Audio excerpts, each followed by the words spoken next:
1 sec here. All right. I don't really like how that's sitting. There we go. There we go. Here we go. Getting there. Check, check, check, check, check. Mic is good. Mic is good. Yo, what's up, people? What's up, people? This is Film Tricks and Politics. I'm Kane King, your host with the mostest. Let me get a sip of water. Yep. I started creating a show. I went live on IG for a little bit just a minute ago, talking about my Texas, your taxes. My Texas, your taxes.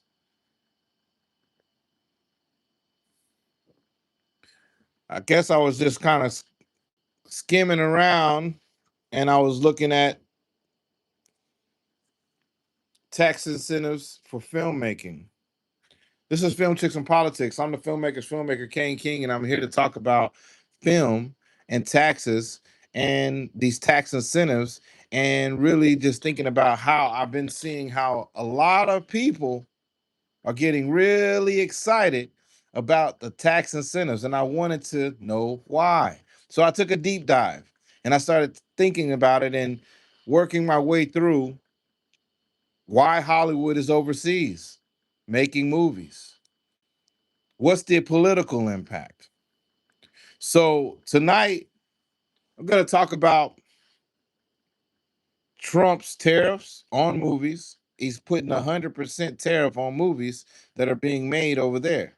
Now, I think I understand the sentiments. What he's trying to do is that I believe he's wanting to make America great again and make films here again. I think that's what he's trying to do. I'm just making jokes about it. But I believe the process of how he's going about it, he's not really understanding the product, what film is. It's an experience. It's a movie that's being made. And a lot of times we have to travel to different areas of the world because that's what the script requires. You may be doing a fantasy sci-fi movie or something like that. You might need to go to Japan. You may need to go to Morocco for the desert. You may need to go to Scotland for the castles. You may need to go to New Zealand to do some dinosaur stuff for Jurassic Park. So we're trying to ask, when how do we quantify this? Trump, how do we quantify um movies being made overseas? So for example, I'm gonna tonight talk about it from where I'm at. I'm in Texas. So Texas incentives to tax for taxes, this is something that I see a lot of us getting excited. When I say a lot of us, remember, I'm the filmmaker's filmmaker. I'm talking for the entrepreneurial weekend warrior filmmaker. Now, there's levels to filmmaking. There's so many levels to filmmaking in a sense that you have indie filmmakers, you have independent filmmakers, you have the mainstream filmmakers, you have the blockbuster filmmakers, you have the production house directing filmmakers, all that kind of stuff. Now, I'm coming from the entrepreneurial indie filmmaker. Hey, what's going on, Langston Brooks? I see you down there. Make sure you hit that like and subscribe, and make sure you share this so some other folks will come in here and talk to us as well and listen to this knowledge that I got spitting, because I'm talking about tax incentives, my Texas, your taxes. And so tax incentives is what I'm talking about, is saying like, yo, the guy who's making the movies from $3,000 to $20,000, that person, how does the tax incentives help that guy? Well, I'm gonna tell you right now, in Texas, it's not necessarily directly gonna help that person, because first and foremost, you're gonna have to qualify for those Texas tax incentives, and this is monies that's not gonna be paid to you up front. It's not going to be paid to you up front, and that's where a lot of people, I think, are getting confused on how these work. So, oh, what is an incentive? Why are we talking about this? Well, those of us who make movies, create and produce movies, it's expensive. It costs a lot. Now, we're already seeing Hollywood take a lot of their resources and filming, they're going overseas because they say it's cheaper to put actors on a plane, put them in a hotel, and then go film over there than it is to film in California. Now we can get into some political stuff. And maybe California, the administration that's running it over there is kind of running it into the ground and mismanaged, poor management, according to what Mel Gibson is saying, because he's over in Italy. He's right now filming the resurrection of Jesus Christ, I believe, the Jesus movie. He's making the part two of that, the sequel. And so right now in Hollywood, they've outpriced themselves. Like, you got to have a permit for every single thing. Not only a permit, you're also going to be dealing with the environmental eco warriors, where you may have to film at a certain time because this tree or this plant can't be covered or touched on or something like that. You and then the locations there in LA, they know that there's a fee. So sometimes a convenience store or parking lot, $10,000 a day just for that. You're not even paying for an actor or nothing like that. So the thing is that it just became so expensive to film. And the incentives is the tax incentive. So in Texas, it could be anywhere from 5% upwards to 31%. So say you put $1 million into a production for a movie. Texas is saying, we're gonna see to it that you get $310,000 back. That's if you qualify for all of the parameters, because Texas is on a range rate scale. You're not just going to automatically get the 31%. You're not automatically going to get the 5%. It just depends on how much you are doing. And from what I looked up on the computer here, it's saying that the more monies you put in over the 1 million plus mark, the more advantageous it is for you to get that full 31% rate back. Okay, but let's say who qualifies though? Like, who's going to get this tax incentive? Who's going to get it? You going to get it? Am I going to get it? I'm only spending 10,000 on my little movie to put it on Tubi or YouTube or some other streaming distribution platform. No, they're talking about $250,000 budget minimum. You have to have a $250,000 budget minimum movie in order for you to qualify, to even start to qualify. Also, your film has to be filmed, at least 60% of your film has to be filmed in Texas. 35% of your crew must be Texas resident crew. Same thing goes for the cast, Texas resident cast. You got to submit your application, you got to submit a script plus your budget in full, and you must be able to prove everything. You got to be able to prove every single dime, or you're not going to qualify. And that's where the time comes in, because with bureaucracy, that comes with time and patience. And if you have that time and patience to wait on that money to come back, then this is going to be a good deal. And this is going to get the companies to say, hey, let's not film in Italy. Let's go ahead and go to West Texas or go somewhere and see if we can film it there and see what we can do, and let's get the money back. Now, as far as the Trump administration part of it, I guess it's nostalgically good to be able to walk away from your presidential run and say that you got America filming again. And I think that would be a good thing. At the same time, I believe that some believe that this will bring jobs. So I believe that the taxes incentives is more beneficial on the job market side for filmmakers and creatives than it is for the actual independent filmmaker. Okay, let's put a pin in that independent filmmaker, and we're gonna come right back to that part of it. Independent filmmaker. Boom. So those things is why I want to come on here live. I wanted to explain the phenomenon that I'm seeing. We're seeing it all over with, like I said, with the Tyler Sheridan, with the Matthew McConaughey, the Woody Harrelsons, and they're like, "Hey, we're bringing film to Texas." The tax incentives. I've been to a couple of these meetings. I think it's Texas MPPA or MPPA or something like that, and their organizations, and they're talking about how they're trying to bring film here and how they're spending 150 million or 150 billion into Texas films per year. But time and time again, I'm wondering how does that trickle down to this person, to us? And every time I get, you got to go look at grants. You got to go and see if there's any kind of accumulative crowdfunding that you can do, those type of things. So being, and the only, I think the reason why I'm bringing it up too as well is because we're moving into a different range of filming, which is with the streaming platforms, and that some of these productions, they don't require hundreds of thousands of dollars to be made. Now we can argue professional levels and certain gear and certain professionals and fees that you have to pay for. But when you're being ingenuitive and you're using ingenuity and you're able to find your locations, and maybe you come off where you don't have to pay too much, you're able to get some cash. Maybe you got a deal or negotiation where you don't have to pay right up front and not a lot. Maybe you're cooking your own food. Anyways, you consolidate your budget to a small economical budget, and you're able to go film this project at a low amount of rate. I believe that there's an investor class here, a millionaire and a billionaire, even a high six-figure investor class is here in Texas, is here in Houston, that can start a coalition to start funding bigger bigger budget projects and micro budget projects.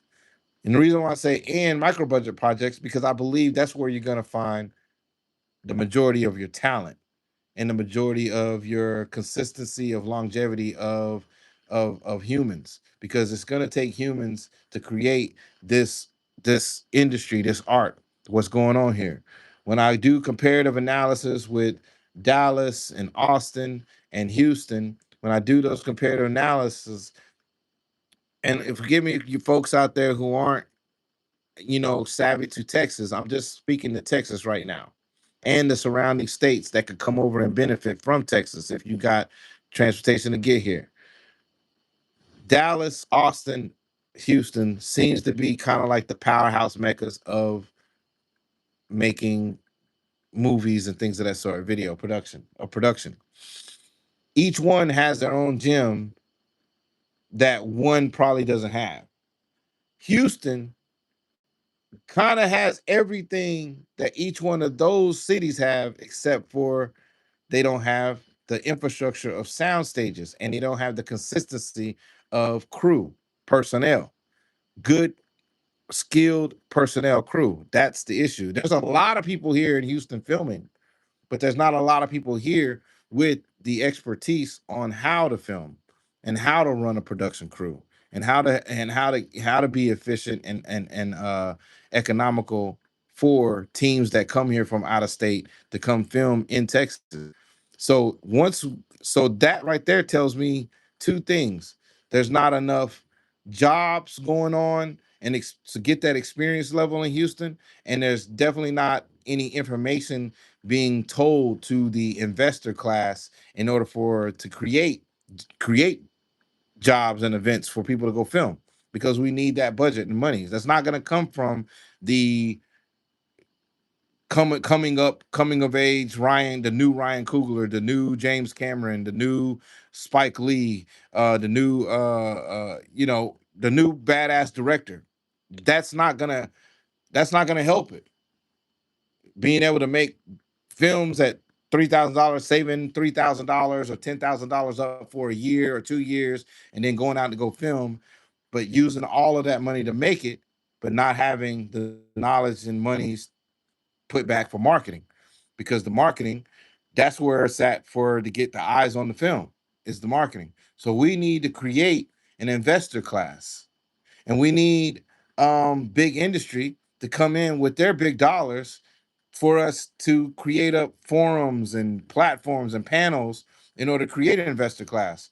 We don't need any more fucking film festivals and festival panels and wannabe fake online panels talking about tax incentives and how it's going to help the regular filmmaker, when it's not, because people are using the term filmmaker uh very leisurely in a sense of like, the filmmaker, yes, you're making films, but we're talking about there's levels to it. Remember, I said put a pin in that independence thing? We're going to go to that right now.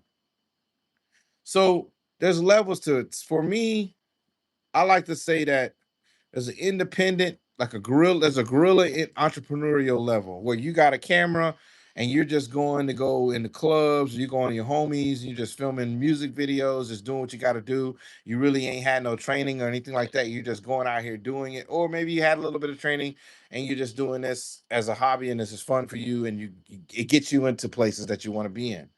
Then you have a level where you have an independent. An independent is somebody who's independently not signed to anybody. They're using money out of their own budgets that they've raised or they've done themselves. They've did the idea themselves. They're carving time out of their work week and their weekends, weekend warriors to go film whatever it is they are. That's what I call an independent. And that independent's probably spending anywhere from $3,000 upwards to say 20,000. I'll keep it right there at 20,000 because that is the nuts and bolts of the main filmmakers that we're seeing pop up now. Then you have the indie film maker person. They may be signed to a production house, and that film is going to be anywhere from like 150,000 upwards to 9 million. $9 million. That's considered an indie filmmaker. They may have a big name face, it may not have a recognizable face, but the production quality is going to be up to par, and you're going to see a lot of uh, well-known name distribution companies pushing those films and those projects. That's what I would call an indie filmmaker. So what I would say in my realm of people and people that I talk to, which I'm not ashamed to be in, I've been on all of those levels, but I said me personally, I'm at the independent realm where I'm independently owned.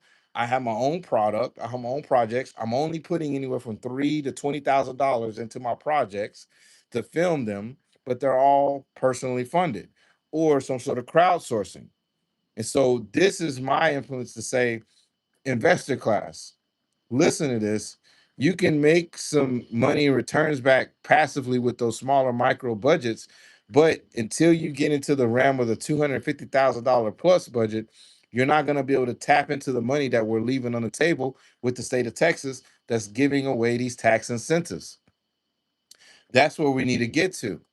That's when you start seeing the ownership. That's when you start seeing the legacy and the lineage of infrastructure start to be built, like sound stages. Because when you have a sound stage, that's a physical structure for creatives to come to create, thus creating a jobs, creating a growing economy within a city, which is going to create even more revenue and more travelers and tourism to come to see what's going on here. It's going to create more revenue, which is going to create more tax incentive pay to be kicked back. So these are the informations that we need to be getting to the investor class in order for them to start investing. Just make my mic is on. Start investing into productions that are here. And now I'm gonna slow it down because since I got a chance to get all that out, there's like in our community, like I guess I say it, black folks, us making urban films, us making these Tubi films, doing what we're doing. A lot of times we feel like we got to have some celebrity face in it that was hot in the 90s or hot in the early 2000s, and they're supposed to push the film. And I think a lot of people are slowly kind of figuring out that that's not really a factor, that that doesn't really matter, that you can have pretty much any face of an actor, and as long as you got a good story and dialogue, you can push it. So I only bring that up because a lot of times I feel like in our culture, if we spending a lot of money, we feel like we have to have some sort of celebrity in it or some sort of celebrity satisfaction to say this is. What I'm trying to say is that there's a certain good old boy system that won't don't want us in the system. And sometimes they can price you out of it to keep you out of it. So the 250K mark to make a film, this is something that's saying, hey, we could put Texas on the map with good film production, with great stories, with and create some legendary filmmaker people coming out of Texas and put some put something behind us. You know what I'm saying? To in order for us to create better films. Yes, this is what I would love for it to happen. I'm a filmmaker as well. I've been looking for this as all as well. And there's never been, I don't want to come off like film has been something that's a guaranteed, like it's a guaranteed job, because it's not a guaranteed job. It's not even really looked at as a job. It's a career. It's like a lifestyle. If you filmmaker and you call yourself filmmaker, that means a lot, because I know what it takes in order to do this. Especially if you're a black or a brown person, a person of color or minority status. It's not necessarily we, and I'm speaking from an American standpoint, guys. We're not always born into this type of industry to do it. This is a very expensive industry to get into. That's why I started teaching kids between the ages of 10 and 17, black and brown boys, how to film, how to flip SD cards instead of flipping burgers. Go flip these SD cards, and a couple of your buddies, y'all can go film a wedding and maybe make $1,500 in a weekend or in a day and go from there. And so these are things that aren't taught to us as a community when we're coming up, so that way we can start establishing some sort of revenues, shares, creating credibility with banks, so that way it's not hard for us to go get loans for projects that we want to go and do, because that's essentially what you're doing with a production company, is that you're basically getting a loan and you're going to have to pay that back. And so at our level, um and that's why I was saying that the independent filmmakers anywhere between 3,000 to maybe $90,000 range. Because anything above $90,000, you should be able to borrow against that to get up to 250. If you can get 100 grand, you should be able to get 200 grand. To borrow that, lean that 100 grand against somebody else, and this and that. Now, this is big numbers. These are big numbers. These are big numbers for movies, because that's what it costs. And according to the movie industry, anything below 9 million is considered a low budget film. I know that sounds crazy, but anything below 9 million is considered low budget film. And right now we've been watching and witnessing the death of the middle class film. The middle class film, let's talk about that. The middle class film is that film that we would always get every 2 or 3 months, a new movie batch come out, maybe a Tom Hanks, maybe a Will Smith, somebody like that, because they can make these movies fairly inexpensive, and they can make a lot of money back because the faces that they have in the movies can bring those monies in. So Will Smith, $300 million man, if he makes a $50 million movie and that movie makes anywhere from 200 to $300 million, that's a win, because that's more than what they put into it, three times the amount. That's more than that. That's a win. But lately, these $100 million movies, I believe Will Smith is not even, covering, getting it back to 200 million. So they're kind of taking a loss, and people call it a flop because of the money that they didn't make. It may have reached a lot of eyes worldwide, but the money that it was supposed to galvanize and create, that's not there. And then also with the dying physical CD, DVD market, the money they banked on once the movie came out in the theaters, that's kind of gone as well. This makes it really hard for them to keep on making the middle class movies, which is the rom-coms, which is the small heist comedy film, the regular film, the 90-minute film that you would get. That's kind of leaving. So at the same time, you have these two polar opposite ends of this low budget filming, and this very extremely expensive action film that now is being threatened because international sales, it could be getting tariffed because of the international things that Trump wants to do to bring movies back to America, basically shooting ourselves in the foot, because 95% of the blockbuster films that are being made are coming out of America. Uh 80% of the movies are still being made domestically in America. Um this is a bigger issue here. This is a bigger infrastructure issue here. This is something to where they're passing the ball around and they don't want to look at the court that they're standing on. And the court they're standing on is streaming. Streaming is the big bad giant in the room that is disrupting economic values all over the film industry right now, from AI to like I said, just the technology of things that's happening right now with streaming. That's what's changing everything right now. But the show premise tonight, I want to jump on here, was talking about, Hollywood is overseas and why they're going overseas and what's going on. We covered that, the political impact. I believe we covered that, the tax incentives, what it is, and who gets them. Um, it's I'm not here to be a Debbie Downer, but I am here to be a realist and to be practical to my fellow filmmakers that are out there thugging it out with your $3,000 or with your 20 grand, thugging it out, making a beautiful masterpiece movie that you're going to put up on Tubi or Fawsome TV or whatever streaming platform you can find to put it on, YouTube TV and movies. Plug, plug. It's still good. Keep doing it because the market is changing. It's changing fast. And the good thing about it is that it's changing. So if it's changed now, it can change again, and you can be right there to win. And I want to be the filmmaker's filmmaker for you, to be able to bring you information, to let you know what's going on a practical level. So that way you can understand it and we could talk back and forth and educate each other about it. Because like I said, I'm not trying to be the smartest person in the room, but I don't want to be the dummy that's keeping all the information from everybody either. So I rather just tell you guys what's going on with it.